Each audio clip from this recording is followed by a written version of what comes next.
Praise the lord. దేవుని పరిశుద్ధ నామంలో అందరికీ కూడా వందనాలండి. అందరూ బాగున్నారా?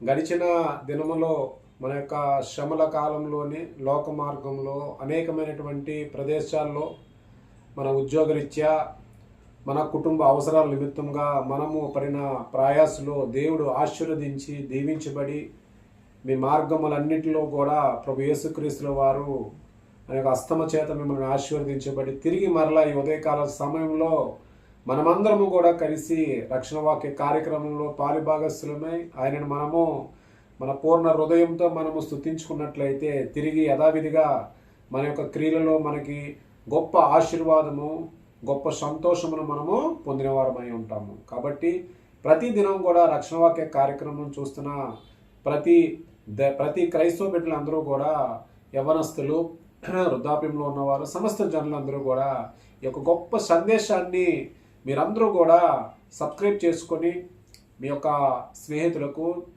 అనేక మార్గాల ద్వారా మీరు ఖచ్చితంగా మన యొక్క రక్షణ వాక్య సందేశాన్ని, దైవ సందేశాన్ని ఖచ్చితంగా అందరికీ మీరు షేర్ చేయాలని నేను మనస్ఫూర్తిగా కోరుకుంటూ, మరి నేటి దినం మనము మన యొక్క బైబిల్ రీడింగ్ కార్యక్రమంలోకి వెళ్ళే ముందుగా ప్రార్థనతో మనము ప్రారంభించుకుందాం. తలలు వంచుకున్నట్టయితే మనం అందరం ప్రార్థన చేసుకుందాం. స్తోత్రం ప్రభువా, లోకరక్షకుడైన మా ప్రభు యేసుక్రీస్తు వారి నామం పేరట వందనాలు, స్తుతులు, స్తోత్రములు ప్రభువా తండ్రి. నిత్యము కూడా ప్రభువా నాయన మేము మా అనుదిన క్రియలలో ప్రభువా లోక మార్గంలోని ప్రభువా నాయన మేము మా యొక్క క్రియల కోసమే ప్రభువా మేము మా మార్గాలలో మేము నడుస్తున్నప్పుడు కానీ ప్రభువా మేము చేసే పనిలో కానీ ప్రభువా మీరు మమ్మల్ని ఆశీర్వదించి మీరు మమ్మల్ని దీవించి ప్రభువా నడిపిస్తున్నందుకు వందనాలు నాయన. మరి యథావిధిగా ప్రభువా నిత్యము కూడా ఉదయంకాల సమయంలో ప్రభువా మీ యొక్క పరిశుద్ధ గ్రంథంలో ప్రభువా పొందపరిచినటువంటి దేవుని మాటలను మా జీవితంలో ఫలింపవిచ్చే విధంగా ప్రభువా దేవుని మాటల ద్వారా మేమందరం కూడా రక్షణ పొందిన వారముగా మీ మహిమను మీ స్తుతుల ద్వారా ప్రభువా తండ్రి మిమ్మల్ని మేము గొప్పగా ప్రభువా తండ్రి ప్రార్థించుకున్నట్టు గాను ఈ ఉదయకాల సమయ ప్రార్థనలో ప్రభువా మీరు మాకు తోడై ఉండి రక్షణ వాక్య కార్యక్రమం ప్రభువా తండ్రి నడిపించుటకు మీరు ఇచ్చిన కృప బట్టిగాను ప్రభువా ఆశీర్వదించి దీవించి బలపరచమని యేసయ్య నామం పేరట అడిగి వేడుకుంటున్నాను తండ్రి, ఆమేన్. Praise the lord. మరి నేటి దినము మనము యథావిధిగా మత్తయి సువార్త 15 అధ్యాయములను దేవుని కృపచేత మనం అందరము కూడా ఈ ఉదయంకాల సమయంలో బైబిల్ రీడింగ్ కార్యక్రమంలోని మనము ధ్యానించుకోవడం జరిగింది. దేవుని కృప రాబోయే దినాల్లో కూడా మనకి మంచి ఆశీర్వాదం అందిస్తున్నారు. అదేవిధంగా పాలుభాగస్తున్న ప్రతి ఒక్కరూ కూడా మనకి ఫోన్స్ చేస్తున్నారు, ప్రతి ఒక్కరు కూడా మనం బ్లెస్ చేయడం జరుగుతుంది. మరి ముఖ్యంగా మన యొక్క రక్షణ వాక్య కార్యక్రమం ద్వారా పాలుభాగస్తులైనటువంటి మన క్రైస్తవ సోదరులు విద్యాసాగర్ గారు వారు నిత్యము కూడా మన యొక్క రక్షణ వాక్య కార్యక్రమంలో పాలుభాగస్తులై ఉన్నారు. వారి కుటుంబానికి దేవుడి ఆశీర్వాదము, అదేవిధంగా చూస్తున్న ప్రతి ఒక్కరి కుటుంబాలకు కూడా దేవుని ఆశీర్వాదం, మెండేర ఆశీర్వాదం ఉండాలని మనస్ఫూర్తిగా కోరుకుంటూ, మరి నేటి దినం మత్తయి సువార్త 16వ అధ్యాయాన్ని మనము బైబిల్ రీడింగ్ మొదటగా చేసుకున్నట్లయితే ప్రారంభ దశలో మనము ఏదైతే మన దగ్గర ఉన్నటువంటి బైబిల్స్ని మనము ఓపెన్ చేసి మనము వాక్యాన్ని చదువుతూ దేవుని ధ్యానించుకున్నట్టయితే ఖచ్చితంగా మనం ఆశీర్వాదము పొందిన వారము అవుతాము. కాబట్టి మొదటి వచనం నుంచి కూడా చివరి వచనం వరకు కూడా ప్రతి ఒక్కరూ మీరు వాక్యాన్ని చదివి దాన్ని ధ్యానించండి. చదువుతున్న క్రమంలో ప్రతి ఒక్కరూ కూడా చూడవలసిందిగా కోరుచున్నాను. మొట్టమొదటిగా అప్పుడు పరిసయ్యులు సద్దుకయ్యులను వచ్చి ఆయనను శోధించుటకు ఆకాశం యొక్క సూచక క్రియ తమకు చూపుమని ఆయనను అడుగగా ఆయన ఇట్లు అనెను. 2వ వచనము, సాయంకాలమున మీరు ఆకాశము ఎర్రగా ఉన్నది గనుక వర్షము కురియదనియు. 3వ వచనము, ఉదయమున ఆకాశము ఎర్రగా మబ్బుగా ఉన్నది గనుక నేడు గాలివాన వచ్చిననియో చెప్పుదురు కదా. మీరు ఆకాశ వైఖరిని వివేచింపనెరుగుదురు గాని ఈ కాలములో సూచనను వివేచింపలేరు. 4వ వచనము, వ్యభిచారులైన చెడ్డతరము వారు సూచక క్రియను అడుగుచున్నారు. అయితే యోనా గూర్చిన సూచక క్రియే గాని మరి ఏ సూచక క్రియైనా వారికి అనుగ్రహింపబడదని వారితో చెప్పి వారిని విడిచి వెళ్ళిపోయెను. 5వ వచనము, ఆయన శిష్యులు ఆదరికి వచ్చి రొట్టెలు తెచ్చుట మరిచిరి. 6వ వచనం, అప్పుడు యేసు చూచుకొనుడి పరిసయ్యులు సద్దుకయ్యులు అను వారి పులిసిన పిండిని గురించి జాగ్రత్త పడునని వారితో చెప్పాను. కాగా వారు మనము రొట్టెలు తేనందున కదా ఈ మాట చెప్పునని తమలో తాము ఆలోచించుకొనుచుండిరి. 8వ వచనము, యేసు అది ఎరిగి, అల్ప విశ్వాసులారా, మన యొద్ద రెట్లు లేవని మీలో మీరెందుకు ఆలోచించుకొనుచున్నారు?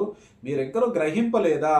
5 రొట్టెలు 5,000 మందికి పంచిపెట్టినప్పుడు ఎన్ని గంపలు ఎత్తితరో అది అయినను. 10వ వచనము, 7 రొట్టెలు 4,000 మందికి పంచిపెట్టినప్పుడు ఎన్ని గంపలు ఎత్తితరో అదైనను మీకు జ్ఞాపకము లేదా? 11వ వచనము, నేను రొట్టెల గురించి మీతో చెప్పలేదని మీరెందుకు గ్రహింపరు?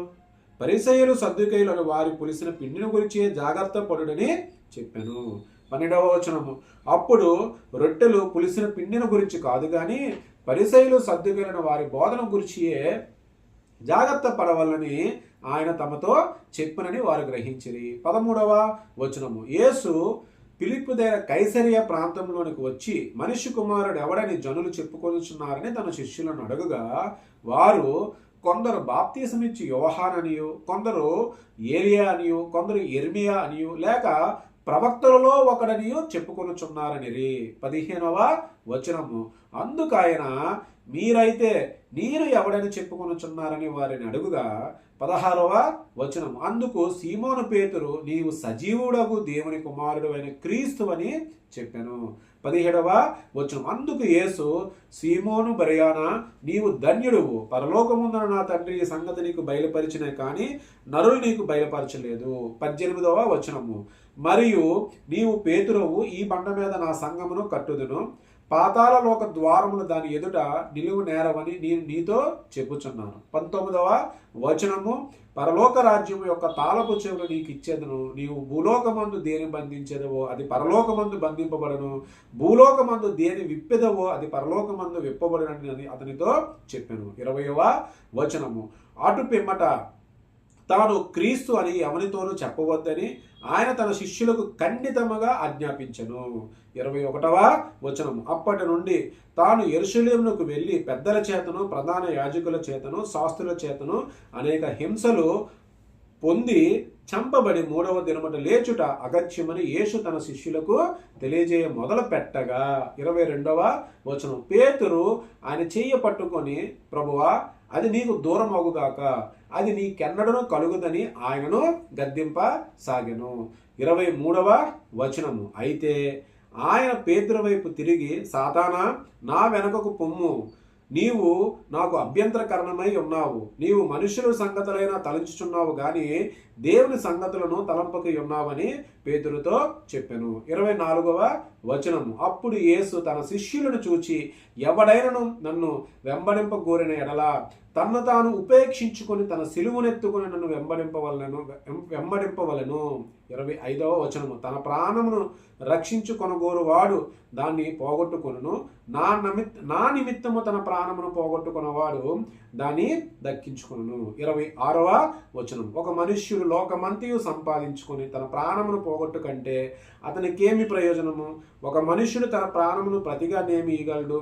27వ వచనము, మనిషి కుమారుడు తన తండ్రి మహిమ గలవాడే తన దూతలతో కూడా రాబోచున్నాడు, అప్పుడు ఆయన ఎవని క్రియలు చొప్పున మనకి ఫలము ఇచ్చెను. 28వ చివరి వచనము, ఇక్కడ నిలిచి ఉన్న వారిలో కొందరు మనిషి కుమారుడు తన రాజ్యముతో వచ్చుట చూచు వరకు మరణ రుచి చూడరని నిశ్చయముగా మీతో చెప్పుచున్నాను అనెను.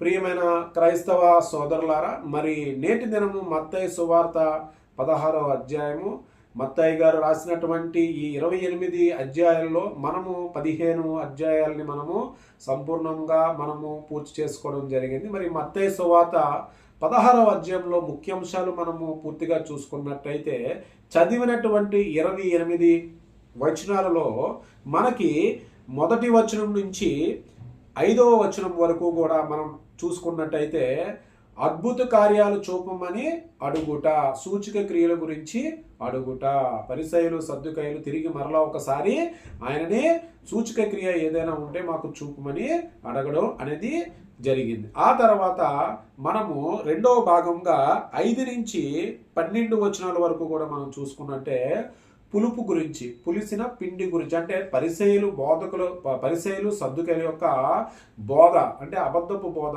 దుర్బోధల గురించి ప్రభువైన యేసుక్రీస్తుల వారు శిష్యులను ఉద్దేశించి జాగ్రత్త పడుడి అనే విషయాల్ని రెండో భాగంగా చెప్పడం జరిగింది. మూడో భాగంగా మనం చూసుకున్నట్టయితే 20వ వచనం నుంచి ఇక్కడ మనకి మూడవ భాగంగా 13వ వచనం నుంచి 20వ వచనం వరకు కూడా మనం చూసుకున్నైతే ప్రభు యేసుక్రీస్తు వారు స్వయంగా ఆయన గురించి ఏమనుకుంటున్నారన్న విషయాన్ని శిష్యుల ద్వారా అక్కడ ఉన్న జనుల సమూహం ద్వారా తెలుసుకోవడం అనేది జరిగింది. ఇకపోతే 4వ భాగం వచ్చేసరికి 20 నుంచి 28 అధ్యాయాల్లోని ఇక్కడ మనం చూసుకున్నట్టయితే అక్కడ మనకి యేసు పొందిన మరణం గురించి మొట్టమొదటిగా శిష్యులతో ఆయన మొదలు పెట్టారు. ఆయన మరణం గురించి సంబంధించిన కొన్ని విషయాలను, ప్రాథమిక విషయాలు శిష్యులతో డిస్కషన్ చేయడం జరిగింది. అదేవిధంగా పరలోక రాజ్యము సమీపించే చివరి క్షణంలో ఆయన ఏ రకమైనటువంటి ఆయన రాకడ సమయం ఏ రకంగా ఉంటుందనే విషయాన్ని కూడా ప్రాథమికంగా కొన్ని విషయాలు చెప్పడం జరిగింది. మరి ఈ యొక్క 4 భాగాల్లో మనం మొదటి భాగంలో మనం చూసుకున్నట్టయితే సూచక క్రియలు అడుగుట, అంటే పరిసయ్యులు సద్దుకయ్యులు ఏ రకంగా ఎందుకు సూచక క్రియలు అడిగారు అన్నప్పుడు ప్రభువైన యేసుక్రీస్తుల వారు స్పష్టంగా వారికి చెప్పింది ఏంటంటే, మీరు ప్రతిసారి కూడా సూచక క్రియలు అడుగుతున్నారు. ప్రకృతిలో జరిగే వైపరీత్యాల వల్ల పైన ఆకాశమందులో మీకు వాన ఏ రకంగా ఎప్పుడు పడుతుంది, లేకపోతే ఆకాశం ఎర్రగా ఉన్నప్పుడు ఏం జరుగుతుంది, ఆకాశం మబ్బుగా ఉన్నప్పుడు ఏం జరుగుతుంది అనే విషయాలు మీరు గ్రహిస్తున్నారే తప్ప ఇక్కడ ప్రభు యేసుక్రీస్తుల వారు తెలియజేసినటువంటి విషయాలను మీరు వివేచింపలేకపోతున్నారు అని ఆయన ప్రకృతితో ఇక్కడ మనం గమనిస్తే ఆయన పోల్చడం జరిగింది. సాయంకాలమున మీరు ఆకాశం ఎర్రగా ఉన్నది కనుక వర్షము కురిదెనియు, ఉదయం ఆకాశం ఎర్రగా మబ్బుగా ఉన్నది కనుక నేడు గాలివాన వచ్చినని చెప్పొదురు కదా, మీరు ఆకాశ వైఖరిని వివేచింపనిరుదురు కానీ ఈ కాలము సూచనను వివరించలేకపోతున్నారు.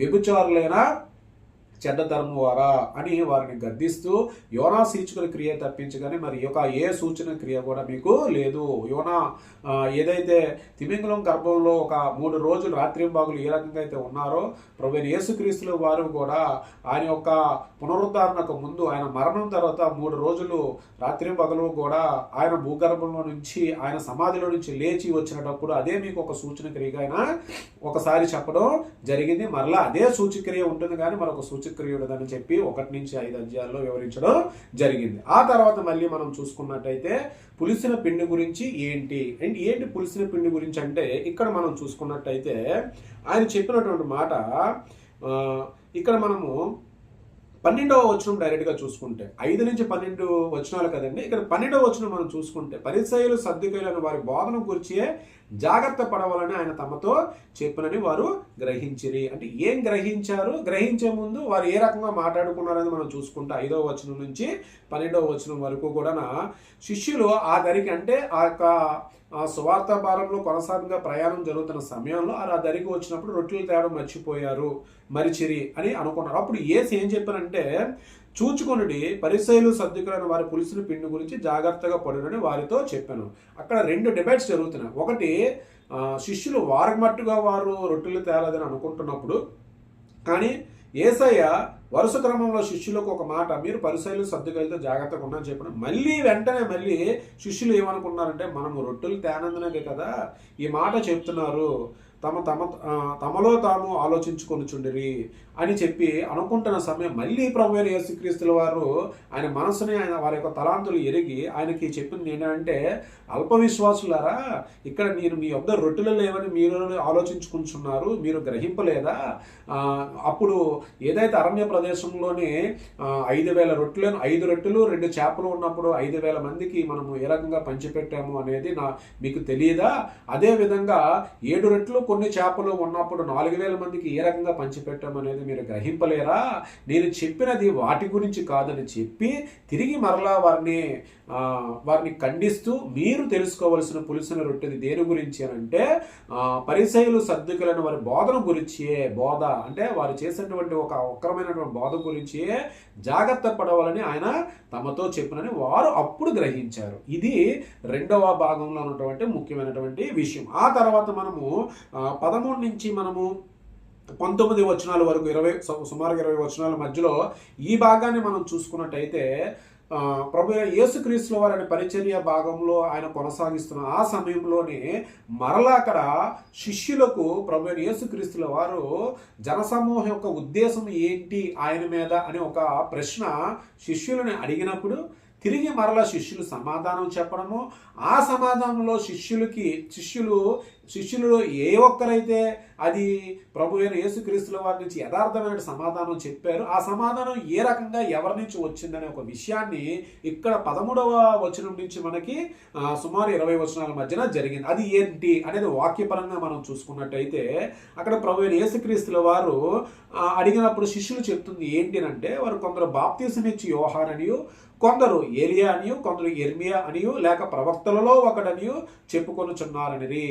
అందుకైనా మీరైతే నేను ఎవడని చెప్పుకొనుచున్నారని తిరిగి మరలా ప్రభువైన యేసుక్రీస్తుల వారు శిష్యుల యొక్క అంతరంగాన్ని తెలిసిన వ్యక్తి కాబట్టి, వారి యొక్క ఆలోచనలు ఎరిగిన వ్యక్తి కాబట్టి తిరిగి మరలా అడిగినప్పుడు అందుకు సీమోను పేతురు, ప్రత్యేకంగా శిష్యుల్లో సీమోను పేతురు అనే ఒక పేరుని ఇక్కడ ప్రిస్క్రైబ్ చేశారు అంటే, ఆయన మొట్టమొదటిగా మిగతా శిష్యులందరూ కూడా వారి మనసుల్లో ఏ రకంగా వారు ఒక ఆలోచన విధానంలోని బలహీనతంగా ఉన్న పేతురు ఆయన డైరెక్ట్గా ప్రభువైన యేసుక్రీస్తుల వారికి ఏం చెప్పారంటే, నీవు సజీవుడకు దేవుని కుమారుడు అయిన క్రీస్తు అని చెప్పాను.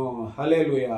ఒక పేతురు గారు, అందుకే అంతరంగ శిష్యుల్లో మొట్టమొదటిగా ఇక్కడ మనకి పేతురు గారు, యాకోబు గారు, యోహాను గారు ముగ్గురు కూడా ప్రభువైన యేసుక్రీస్తుల వారికి అత్యంత అంతరంగ శిష్యుల్లో ఒకనైనటువంటి పేతురు గారు ఆ సమాధానం చెప్పగానే ప్రభువైన యేసుక్రీస్తుల వారు చాలా సంతోషంతో ఏం చెప్పారనంటే, అక్కడ నీవు ధన్యుడు, పరలోకముందున నా తండ్రిని నీకు ఈ సంగతి బయలుపరచను కానీ నరులు నీకు బయలుపరచలేదు. ఏదైతే ప్రభువైన యేసుక్రీస్తుల వారి మాట తండ్రిని ఉద్దేశించి నీకు నేరుగా దేవాతి దేవుడు నీకు ఈ యొక్క విషయాన్ని బయలుపరచనే తప్పించగానే లోకంలో నరులు ఎవరూ కూడా నీకు ఈ విషయాన్ని బయలుపరచలేదు అని చెబుతూ, ఇక్కడ మీరు ఒక విషయాన్ని మనం అందరం కూడా మొట్టమొదటిగా గుర్తుపెట్టుకోవాల్సింది, పరిశుద్ధ గ్రంథంలోని మొట్టమొదటిగా సంఘము ఏంటండి, సంఘము అనే మాట అంటే church. What is the meaning of సంఘము? చర్చ్ అనేటువంటి ఒక మాటని ఇక్కడ ప్రభువైన యేసుక్రీస్తుల వారు 18వ వచనంలో పొందుపరచడం జరిగింది. మరియు నీవు పేతురువు, ఈ బండ మీద నా సంఘమును కట్టుదును, ఈ బండ మీద నా సంఘమును కట్టుదును అనే ఒక మాటను ప్రభువైన యేసుక్రీస్తుల వారు మొట్టమొదటిగా సంఘం అనే మాటను ఇక్కడ మనకి ఆయన ప్రత్యక్షంగా మాట్లాడడం జరిగింది. ఇది కాకుండా పేతురు గారిని ఆయన అప్రిషియేట్ చేస్తూ ఆయన ఈ రకమైన సమాధానం చెప్పేటప్పుడు ప్రభువైన యేసుక్రీస్తుల వారు ఆయనకి చెప్పినటువంటి ఒక మాట, ఆయనకి అప్పచెప్పినటువంటి బాధ్యతలు, పరలోక రాజ్యం ఒక తాళపు చెవులు నీకు ఇచ్చేదను, నీవు భూలోకమందు దేని బంధించో అది పరలోకమందు బంధింపబడను, భూలోకమందు దేనిని విప్పదో అది పరలోకమందు విప్పబడని అతనితో చెప్పాను అంటూ చెబుతూ మళ్ళీ శిష్యులకి ఏం చెప్పారనంటే, ప్రభువైన యేసుక్రీస్తుల వారు ఇక్కడ క్రీస్తు అని ఎవరితోనే చెప్పవద్దని ఆయన తన శిష్యులు ఖండితముగా ఆజ్ఞాపించును. ఎందుకంటే అక్కడ ఎవరెవరు ఏమేమి అనుకుంటున్నారని తెలుసుకున్న తర్వాత ఆయన శిష్యుల యొక్క అంతరంగ శిష్యుడైనటువంటి పేతురు గారు పరిపూర్ణమైనటువంటి సమాధానం తండ్రి దగ్గర నుంచి ఆయనకు సమాధానం వచ్చిన తర్వాత, అట్టి సమాధానం బట్టిగానే ఆ యొక్క సంఘాన్ని నిర్మిస్తామని చెప్పిన తర్వాత మరలా ప్రభువైన యేసుక్రీస్తు వారి శిష్యులకు ఆ మాట చెప్పడం గల కారణము, ఆయన యొక్క జనన మరణ పునరుద్ధరణ అనేది జరిగిన తర్వాత ప్రతి ఒక్కరూ కూడా ప్రభువైన యేసుక్రీస్తుల వారిని తెలుసుకుంటారు. క్రీస్తు అనగా, యేసు అనగా సకల అనేకమైన మన బైబిల్లో మనం తెలుసుకోవాల్సింది ఏంటంటే, యేసు అనే పేరు చాలా మందికి ఉంది, బట్ క్రీస్తు అనే పేరు తక్కువ మందికి ఉన్నది ఒకరే ఒకరు, ప్రభువైన యేసుక్రీస్తుల వారు. ఆయన యొక్క నామాన్ని బట్టి గాను ఆయన సమస్త జనులకి ఆయన ప్రత్యేకించబడిన రోజు ఒక రోజు వస్తుంది కాబట్టి మీరందరూ కూడా ఈ విషయాన్ని మీరు ఎవరికి చెప్పొద్దు అని చెప్పడం జరిగింది. ఆ తర్వాత మనం చూసుకుంటే 21 నుంచి తిరిగి మరలా 28 వచనాలు చివరి 4వ భాగంలో మనం చూసుకున్నట్టయితే, ప్రభువైన యేసుక్రీస్తుల వారు ఎక్కడైతే పేతురు గారిని ఆయన ప్రశంసించడం జరిగిందో ఇక్కడ వచ్చేసరికల్లా పేతురు గారిని సాతాను శోధించడం వల్ల తిరిగి మరలా ప్రభువైన యేసుక్రీస్తుల వారు సాతానును ఖండించి అక్కడ పేతురు గారికి అర్థమయ్యేలాగా మరొక విషయాన్ని కూడా ఆయన చెప్పడం జరిగింది. చివరగా పరలోక రాజ్యానికి ఏ రకంగా ఉంటుంది, రెండో రాకడ ముందు విషయాలు కూడా ప్రభువైన యేసుక్రీస్తుల వారు స్వయంగా ఇక్కడ చెప్పడం. దాని వాక్యపరంగా మనం చూసుకున్నట్టయితే ఇక్కడ పేతురు అక్కడ మనం గమనిస్తే 4వ భాగంలోని ఆయన ఒక మరణానికి సంబంధించినటువంటి ప్రాథమిక విషయాలు శిష్యులకి ఇక్కడ విషయం ఏంటంటే శిష్యులు ప్రభువైన యేసుక్రీస్తుల వారి మధ్య జరిగినటువంటి సంభాషణలు ఇవన్నీ కూడా 16వ అధ్యాయంలో చివరి సంభాషణ ఏంటంటే 16వ అధ్యాయంలో 4వ భాగంలో ఆయన మరణానికి సంబంధించినటువంటి విషయాలు కూడా ప్రభు యేసుక్రీస్తుల వారు శిష్యులతో కొన్ని స్టార్టింగ్లో ఏ రకంగా ఉంటుందని చెప్పుకున్నప్పుడు ఇక్కడ ఏం చెప్పారంటే అప్పటి నుండి తాను యెరూషలేముకి వెళ్ళి పెద్దల చేత ప్రధాన యాజకుల చేతను శాస్త్రుల చేతను అనేక హింసలు పొంది చంపబడి 3వ దినం లేచుట అగత్యమని యేసు తన శిష్యులకు తెలియజేయ మొదలు పెట్టగా, అంటే శిష్యులకు ఆయన ఏ రకంగా చంపబడతారు ప్రభువైన యేసుక్రీస్తు వారు అనే ఒక విషయాన్ని వారికి తేటతెల్లంగా చెప్పడం అనేది ప్రారంభమైంది. ఆ సమయంలో అప్పుడు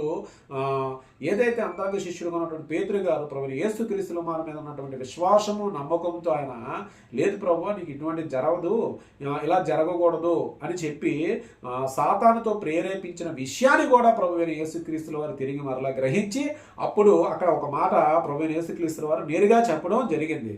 అక్కడ అయితే ఆయన పేతురు వైపు తిరిగి అయితే ఆయన చెప్పాను కదా, మత్తయి సువార్తలో ఆయన అనే పదం చాలా ఎక్కువగా ప్రభువైన యేసుక్రీస్తుల వారి యొక్క నామానికి ఆయన సాదృశ్యంగా ఆయన అనే సందర్భంతో నడుస్తూ ఉంటుంది. ఆయన పేతురు వైపు తిరిగి సాతానా నా వెనుకకు పొమ్ము, నీవు నాకు అభ్యంతరకరణమై ఉన్నావు, నీవు మనుషుల సంగతులని తలంచుచున్నావు కానీ దేవుని సంగతులు తలంపకి ఉన్నావు అని పేతురుతో చెప్పాను. అంటే అక్కడ పేతురుని సాతాను ప్రోత్సాహంతో మాట్లాడిస్తున్నప్పుడు ప్రియమైన సోదరులారా, ఇక్కడ వాక్యపరంగా నా జీవితంలో కూడా మనం ఒక్కోసారి గమనించాల్సింది ఏంటంటే మన విశ్వాసం కలిగి ఉండి, మన రక్షణ కలిగి ఉండి, దేవుని ప్రేమ కలిగి ఉండి, దయ కలిగి ఉండి సమస్తము ఆయన మార్గాన్ని మనం అన్వేషిస్తున్నప్పుడు కూడా కొన్ని సమయాల్లో మన కుటుంబ సభ్యుల ద్వారా కానీ లేదు కొంతమంది పొరుగు వారితో కానీ సాతాను ఇండైరెక్ట్గా మనల్ని ప్రేరేపించడం కూడా జరుగుతుంది. అదే విధంగా ఇక్కడ పేతురు గారిని కూడా ప్రేరేపించడం జరిగింది. దాన్ని ప్రభువైన యేసుక్రీస్తుల వారు దాన్ని ఖండించి పేతురుకు అర్థమయ్యేలా ఆయన చెప్పిన తర్వాత ఇక్కడ 2 మాటలు చాలా ముఖ్యమైన మాటలు ఈ యొక్క అధ్యాయానికి సంబంధించినటువంటి 2 ముఖ్యమైన మాటలు ప్రభువైన యేసుక్రీస్తుల వారు చెప్పడం జరిగింది. అది ఏంటంటే 24, 25 మనం చూసుకున్నట్టయితే అప్పుడు యేసు తన శిష్యులు చూచి ఎవడైనా నన్ను వెంబడింపగొరిన ఎడల తన్ను తాను ఉపేక్షించుకొని తన సిలువను ఎత్తుకొని నన్ను వెంబడింపవలెను. 25వ వచనము తన ప్రాణమును రక్షించుకొని గురువాడు దాన్ని పోగొట్టుకొనును, నా నిమిత్తము తన ప్రాణమును పోగొట్టువాడు దాన్ని దక్కించుకొనును. హల్లెలూయా. ఇక్కడ ప్రభువైన యేసుక్రీస్తుల వారు ప్రత్యక్షంగా జనులను ఉద్దేశించి సమస్త సృష్టిలోని మనుషులను ఉద్దేశించి అని చెప్పింది ఏంటంటే ఒకే ఒక పదం, వెంబగొరిని ఎడల తన్ను తాను ఉపేక్షించుకొని. అంటే ఉపేక్షించుకుని అంటే ఇక లోక మార్గంలో సమస్తమైనటువంటి ఇంకా ఐశ్వర్యము కానీ లేకపోతే అధికారము కానీ లేకపోతే సకలమైనటువంటి వసతులు కానీ లేదంటే అందము కానీ భోగభాగ్యాలు కానీ వీటన్నిటిని కూడా తగ్గించుకొని ఇక ప్రభువు సమస్తము ప్రభువే అని ఉపేక్షించగలిగిన మనస్తత్వం కలిగి ఉండి ఎవరైతే ప్రభువైన యేసుక్రీస్తుల వారి యొక్క సిలువుని ఇక్కడ మనం గమనిస్తే ఏంటంటే నా నామము నిమిత్తము తన ప్రాణమును పోగొట్టుకున్నవాడు దాన్ని దక్కించుకొనును అనగానే అక్కడ ఇంకో విషయం తన సిలువును ఎత్తుకుని నన్ను వెంబడింపవలను. అంటే సిలువును ఎత్తుకుని వెంబడింపవలను అంటే ప్రభు యేసుక్రీస్తుల వారు ఈ మాటకు తెలియజేసిన అర్థము ఆయన శ్రమలతో పాటు ఆయన మరణము వరకు కూడా. ప్రియమైన క్రైస్తవ సోదరుడా, ఒక రక్షణ పొందినటువంటి నీవు ఆయన విశ్వాసముతో ఆయన మరణం తర్వాత మరొక పునరుద్ధరణ ఉన్నది, ఆయన వచ్చి మనం సజీవులుగా తిరిగి మరలా లేపుతాడు అని విశ్వాసము కానీ నమ్మకం కానీ నీలో ఉన్నప్పుడు నీకున్న సమస్తాన్ని ఉపేక్షించి నీకున్న సమస్తాన్ని విడిచిపెట్టి ఆయనతో పాటు శ్రమలు ప్రభువైన యేసుక్రీస్తుల వారు శ్రమలలో కానీ అదేవిధంగా ఆయన మరణాన్ని సాదృశ్యంగా ఆయనతో పాటు మరణంలో పాలు పంచుకున్న ఒక వ్యక్తిగా నువ్వు ఖచ్చితంగా ఒక క్రైస్తవుడుగా నువ్వు ఎప్పటికైనా సిద్ధపాటుకు ఉండాలనే ఒక విషయాన్ని ఆయన మనకి వాక్యం ద్వారా మనకి తెలియజేయడము జరిగింది. అట్టి విధంగా మనము ప్రభువైన యేసుక్రీస్తుల వారి యొక్క ఆయనే జీవము, ఆయనే మార్గము, ఆయనే సత్యము అని మనకి తెలిసినప్పుడు అట్టి విశ్వాసంతో మనం ఉన్నప్పుడు ఖచ్చితంగా శ్రమలలోని మరణంలో కూడా మనం పాలిభాగస్తులు అవడానికి ఎప్పుడు కూడా వెనకంజు మనం వేయకూడదు. ఆ తర్వాత మనం ఇక్కడ చివరిగా చూసుకుంటే ఇక్కడ రెండవ రాకడికి సంబంధించినటువంటి విషయాలు, 2 విషయాలు ప్రభువైన యేసుక్రీస్తుల వారు నేరుగా చెప్పడం జరిగింది. అది ఏంటంటే, ఒక మనుష్యుడు లోకమంతయు సంపాదించుకుని తన ప్రాణమును పోగొట్టుకుంటే అతనికి ఏమి ప్రయోజనము, ఒక మనుషుడు తన ప్రాణమును ప్రతిగా ఏమి ఇవ్వగలడు అని ప్రభువైన యేసుక్రీస్తుల వారు రెండో రాకడ సమీపానికి సంబంధించిన విషయాన్ని ఒక సాదృశ్యంగా చెబుతూ, రెండోది ఇక్కడ చూస్తే 27, 28 వచనంలో చాలా ఇంట్రెస్టింగ్ అయిన మాటలు. మనిషి కుమారుడు తన తండ్రి మహిమ గలవాడే తన దూతలతో కూడా రాబోచున్నాడు, అప్పుడు ఆయన యవన క్రియలు చొప్పున వానికి ఫలమునిచ్చును. అంటే రెండవ రాకలో మనిషి కుమారుడు తండ్రితో పాటు దూతలతో పాటు ఆయన వస్తున్నారనే ఒక విషయాన్ని ఇక్కడ తెలియజేస్తూ, ఆ తర్వాత చివరగా ఇక్కడ చూసిన వచనంలోనే మనకి ఇక్కడ నిలిచి ఉన్న వారిలో కొందరు, ఇక్కడ నిలిచి ఉన్న వారిలో కొందరు మనిషి కుమారుడు తన రాజ్యముతో వచ్చుట చూచే వరకు మరణము రుచి చూడరని నిశ్చయముగా మీతో నేను చెబుతున్నాను. అంటే ప్రభువైన యేసుక్రీస్తుల వారు ఆయన జననం తర్వాత ఆయన ఒక పరిచర్య విభాగం కంప్లీట్ చేసుకుంటూ ఆయన మరణం పొంది ఆ తర్వాత ఆయన పునరుద్ధరణ అయినప్పుడు ఆయన యొక్క రాజ్యము అంటే ఆయన మరణం తర్వాత మహిమా రూపుడే ఆయన వస్తున్నటువంటి ఆ సమయంలో పరలోక రాజ్యమును ఏ రకంగా అయితే ప్రస్తావిస్తూ చెబుతున్నప్పుడు అక్కడ ఉన్నటువంటి కొందరు అనే పదం ఏంటంటే పరిశుద్ధులు, దేవుని రక్షణ పొందినటువంటి వ్యక్తులు, ఖచ్చితంగా వచ్చినటువంటి ప్రభువైన యేసుక్రీస్తుల వారు ఆయన శిష్యులను కలిసినటువంటి విషయాన్ని ఆ కొందరు ఖచ్చితంగా చూస్తారు. ఆ కొందరులోని పరిశుద్ధత కలిగినటువంటి రక్షణ పొందినటువంటి వ్యక్తులలో మనమందరం ఉన్నామా అనేది కూడా మనము దాన్ని మన ప్రార్థన ద్వారాము ఖచ్చితంగా మన యొక్క ప్రభువైన యేసుక్రీస్తుల రెండో రాకల్లో మన పునర్జీవనం తర్వాత కూడా ఖచ్చితంగా అట్టి అవకాశాన్ని మనం పొందేవారంగా మనము చూసుకోవాలి. మరి నా జీవితంలో ప్రభువైన యేసుక్రీస్తుల వారు నేటి దినము మత్తయి సువార్త 16వ అధ్యాయంలో పొందపరిచినటువంటి 28 వచనాల మాటల్లో నీ జీవితానికి నా జీవితానికి అప్లై చేసుకోవాల్సినటువంటి ఒక మంచి మాట ఏదైతే ఉపేక్షించి ఇక్కడ మాట్లాడిన ప్రభువైన యేసుక్రీస్తుల వారు ఒక మంచి మాట ఆయన చెప్పడం జరిగింది. ఎవడైనా నన్ను వెంబడింపగొరిన ఎడల తన్ను తాను ఉపేక్షించుకొని తన సిలువనెత్తికొని నన్ను వెంబడింపవలను. ప్రియమైన క్రైస్తవ సోదరుడా, మన యొక్క జీవిత కాలము, మన ఆయుష్ సమస్తము కూడా ఆయన చేతులు, ఆయన మనకి ఇచ్చినటువంటి ఒక గొప్ప జీవితాన్ని తిరిగి మరలా ఆయనకి మనం సమర్పించుకునే అవకాశం వచ్చినప్పుడు ప్రతి శ్రమలలో క్రైస్తవుడుగా శ్రమలతో పాటు మరణంలో కూడా మనం ఏకీభవించినారైతే ఖచ్చితంగా మనము తిరిగి మరలా సజీవంగా ప్రభువైన యేసుక్రీస్తుల ద్వారా మనము మళ్ళీ మన జీవితాన్ని పొందేటువంటి అవకాశము ఖచ్చితంగా ఉంటుందని అట్టి విశ్వాసాన్ని, అట్టి నమ్మకాన్ని మనం కలిగి ఉండాలని మరి నేటి దినము ఈ యొక్క వాక్యం ద్వారా మనము తెలుసుకోవడం జరిగింది. కాబట్టి నా జీవితంలో ఇట్టి విషయాలు ఫలింపాలని మనము మన ప్రార్థన ద్వారా అదేవిధంగా వాక్యాలను మనం అర్థం చేసుకోవడం ద్వారా ఖచ్చితంగా మనము దేవుని యొక్క మాటలను గైకొన వారం అవుతాము. ఆయన యొక్క మాటలను మనం అర్థం చేసుకున్న వారి మన లోక జీవితంలోని అట్టి విషయాల పట్ల మనం అప్లై చేసుకుని మనం పరిపూర్ణమైనటువంటి క్రీస్తుగా మనము ఉండడం జరుగుతుంది. తలలు ఉంచుకున్నట్టయితే మనం ప్రార్థన చేసుకుందాం. స్తోత్రం ప్రభువా. యేసయ్య, నేటి దినము మత్తయి సువార్తలో ప్రభువా 16వ అధ్యాయంలో ప్రభువా నాయన 4 భాగాలుగా మేము మాట్లాడుకున్నటువంటి ప్రతి మాటలో కూడా ప్రభువా సమాజంలో ప్రభువా క్రైస్తత్వాన్ని ప్రభువా తండ్రి సృష్టిలో ఉన్నటువంటి మీరు ఏర్పరచుకున్నటువంటి మానవులకు సంబంధించి ప్రభువా నాయన శ్రమలలోని మరణంలో కూడా విశ్వాసం పొందినటువంటి ప్రతి వ్యక్తి, రక్షణ పొందినటువంటి ప్రతి వ్యక్తి, నమ్మకం కలిగిన ప్రతి వ్యక్తి కూడా క్రైస్తవుడిగా మా బాధ్యతను మేము నెరవేర్చుటకు ప్రభువా తండ్రి మీరు శక్తిని కలుగజేసి ప్రభువా తండ్రి అట్టి జ్ఞానంతో ప్రభువా తండ్రి మీ నామాన్ని గణపరచు వారు మమ్మల్ని ఆశీర్వదించండి, దీవించండి. రక్షణ వాక్య కార్యక్రమంలో పాలుభాగిస్తున్న సమస్త జనులు కూడా ప్రభువా మీ నామాన్ని వర్ధింప చేయటకు ప్రభువా తండ్రి శ్రమలలో ప్రభువా తండ్రి మరణంలో కూడా ఏకీభవించి ప్రభువా తండ్రి నాయన మీరు చూపిన మార్గంలో నడుచుకున్నట్టు ప్రభువా తండ్రి మా యొక్క శరీరాలను ప్రభువా మా యొక్క ఆలోచనలు ప్రభువా మీరు సిద్ధపాటు చేయండి ప్రభువా తండ్రి. అట్టి విషయాల్లో ప్రభువా తండ్రి మీ నామాన్ని గణపరచుటకు అట్టి శక్తిని మాకు కలుగు చేయమని నజరేయుడైన యేసుక్రీస్తు నామమున పేరట అడిగి వేడుకొంచున్నాం తండ్రి. పరలోకమున్న మా తండ్రి నీ నామం పరిశుద్ధపరచబడునుగాక, నీ రాజ్యము వచ్చునుగాక, నీ చిత్తము పరలోకమందు నెరవేరునట్టు భూమి మీద నెరవేరబడునుగాక. నేడు మా అనుదిన ఆహారం ఒక దయచేయండి. ఇతర అపరాధులు మీరు క్షమించిన ప్రకారము తండ్రి మా అపరాధులను క్షమించను, శోధన నుంచి దుష్టుల నుంచి కీడు రక్షించండి ప్రభు తండ్రి. రాజ్యము ఘనత శక్తి మహిమ నిరంతరం నీవై ఉన్నవి. ఆమేన్, ఆమేన్, ఆమేన్.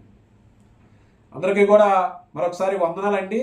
మరి నేటి దినము మీరందరూ కూడా సంతోషంతో తిరిగి మరలా మన యొక్క లోక మార్గంలోని సమస్త క్రియలు ఖచ్చితంగా మనము ప్రభువైన యేసుక్రీస్తుల వారికి ఆయన చిత్తానుసారంగా మనం విడిచిపెట్టినట్టయితే ఖచ్చితంగా మన జీవితంలో మనము ఈ దినాన్ని పూర్తి చేసుకునే లోపు ఖచ్చితంగా మనం అనుకున్న ప్రతి విజ్ఞాపనలో కూడా ఆయన నెరవేర్చేటువంటి దేవుడు, గొప్ప దేవుడు, మన దేవుడు.